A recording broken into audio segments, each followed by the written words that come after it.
এইভাবে কিছুদিন যায়। একদিন রাত্রে ভাঙা প্রাচীরের উপরিবর্তী খর্ব অশ্বত্থ গাছের কম্পমান শাখান্তরাল হইতে একখানি বৃহৎ চাঁদ উঠিতেছে এবং সন্ধ্যাবেলাকার ঘুমট ভাঙিয়া হঠাৎ একটা নিশাচর বাতাস জাগ্রত হইয়া উঠিয়াছে। এমন সময় নিবারণের চুলের মধ্যে আঙুলি বুলাইতে বুলাইতে হরসুন্দরী কহিল, আমাদের তো ছেলেপুলে কিছুই হইল না, তুমি আর একটি বিবাহ করো। হরসুন্দরী কিছুদিন হইতে এই কথা ভাবিতেছিল। মনে যখন একটা প্রবল আনন্দ, একটা বৃহৎ প্রেমের সঞ্চার হয়, তখন মানুষ মনে করে আমি সব করিতে পারি। তখন হঠাৎ একটা আত্মবিসর্জনের ইচ্ছে বলবতী হইয়া ওঠে। স্রোতের উচ্ছ্বাস যেমন কঠিন তটের উপর আপনাকে সবেগে মূর্ছিত করে, তেমনি প্রেমের আবেগ, আনন্দের উচ্ছ্বাস একটা মহৎ ত্যাগ, একটা বৃহৎ দুঃখের উপর আপনাকে যেন নিক্ষেপ করিতে চাহে। সেইরূপ অবস্থায় অত্যন্ত পুলকিত চিত্তে একদিন হরসুন্দরী স্থির করিল, আমার স্বামীর জন্য আমি খুব বড় একটা কিছু করিব। কিন্তু হায়, যতখানি সাধ ততখানি সাধ্য কাহার আছে? হাতের কাছে কি আছে?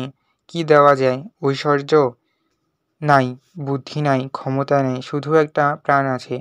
সেটাও যদি কোথাও দিবার থাকে এখনই দিয়া ফেলি, কিন্তু তাহারই বা মূল্য কি? আর স্বামীকে যদি দুগ্ধফেনের মতো শুভ্র, নবনীর মতো কোমল, শিশু কন্দর্পের মতো সুন্দর একটি স্নেহের পুত্তলি সন্তান দিতে পারিতাম, কিন্তু প্রাণপণে ইচ্ছা করিয়া মরিয়া গেলেও তো সেই হইবে না। তখন মনে হইল স্বামীর একটি বিবাহ দিতে হইবে। ভাবিল, স্ত্রীরা ইহাতে এত কাতর হয় কেন? এ কাজ তো কিছুই কঠিন নহে। স্বামীকে যে ভালোবাসে, সপত্নীকে ভালোবাসা তাহার পক্ষে কি এমন অসাধ্য? মনে করিয়া বক্ষস্ফীত হইয়া উঠিল। প্রস্তাবটা প্রথম যখন শুনিল, নিবারণ হাসিয়া উড়াইয়া দিল। দ্বিতীয় এবং তৃতীয়বারও কর্ণপাত করিল না। স্বামীর এই অসম্মতি ও অনিচ্ছা দেখিয়া হরসুন্দরী বিশ্বাস এবং সুখ যতই বাড়িয়া উঠিল, তাহার প্রতিজ্ঞাও তত দৃঢ় হইতে লাগিল। এদিকে নিবারণ যত বারংবার এই অনুরোধ শুনিল, ততই ইহার অসম্ভবতা তাহার মন হইতে দূর হইল এবং গৃহদ্বারে বসিয়া তামাক খাইতে খাইতে সন্তান, পরিবার, গৃহের সুখময় চিত্র তাহার মনে উজ্জ্বল হইয়া উঠিতে লাগিল।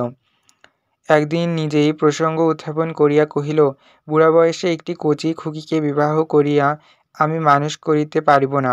হরসুন্দরী কহিল, সেজন্য তোমাকে ভাবিতে হইবে না, মানুষ করিবার ভার আমার উপর রহিল। বলিতে বলিতে এই সন্তানহীনা রমণীর মনে একটি কিশোর বয়স্কা সুকুমারী লজ্জাশীলা মাতৃকোর হইতে সদ্য বিচ্যুতা নববধূর মুখ ছবি উদয় হইল এবং হৃদয় স্নেহে বিগলিত হইয়া গেল। নিবারণ কহিল, আমার আপিস আছে, কাজ আছে, তুমি আছো, কচি মেয়ের আবদার শুনিবার অবসর আমি পাইব না। হরসুন্দরী বারংবার করিয়া কহিল, তাহার জন্য কিছুমাত্র সময় নষ্ট করিতে হইবে না, এবং অবশেষে পরিহাস করিয়া কহিল, আচ্ছা গো, তখন দেখিব কোথায় বা তোমার কাজ থাকে, কোথায় বা থাকি আমি, আর কোথায় বা তুমি থাকো। নিবারণের সে কথার উত্তরমাত্র দেওয়া আবশ্যক মনে করিল না। শাস্তির স্বরূপ হরসুন্দরীর কপোলে তর্জনী আঘাত করিল। এই তো গেল ভূমিকা।